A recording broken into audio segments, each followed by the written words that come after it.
Préfacé par Janine Mabunda Lioko, guide pratique du parlementaire congolais a été porté sur fonds baptismaux ce 21 septembre 2020 en présence de Sylvain Lumumbaya, directeur exécutif de l'Institut Alternative et Initiative Citoyenne, de l'ambassadeur de France en RDC et devant les néo-députés nationaux réunis à l'occasion de la session d'échange d'expériences et des bonnes pratiques parlementaires. Dans son allocution, la présidente de l'Assemblée nationale a salué l'initiative de l'IAICGD qui vise à équiper les députés, nouveaux comme anciens.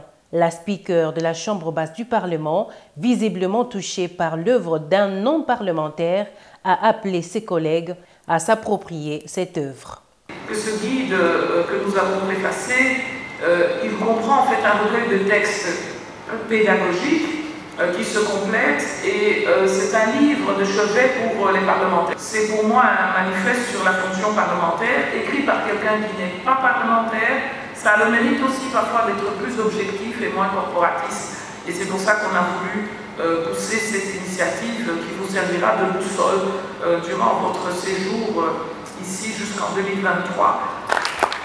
Présente à ces assises, l'ambassade de France en RDC, partenaire de l'IAICGD, a par le biais de son ambassadeur martelé sur le pourquoi de ce guide.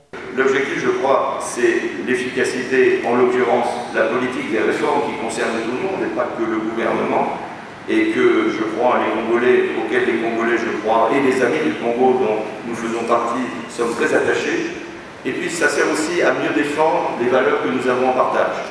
Pour sa part, Sylvain Lumumbaya, directeur exécutif de l'Institut Alternative et Initiative Citoyenne, dit vouloir, à travers cette œuvre, une société engagée aux côtés des institutions de la République en vue des résultats de qualité pour l'intérêt général. Nous avons tenu, en tant que société civile, à accompagner les institutions en produisant comme une sorte de boîte à outils, servant donc de premier guide pour le nouveau parlementaire qui arrive à l'Assemblée nationale, comment il s'y prend, aussi bien à travers les services de l'Assemblée, mais aussi et surtout en tant qu'environnement de travail nouveau pour lui dans lequel il arrive, comment il peut s'y prendre, et cela avec une telle importance que nous avons, nous, les reculs, n'étant pas élus, d'écrire et de narrer ces choses avec beaucoup plus d'indépendance d'esprit.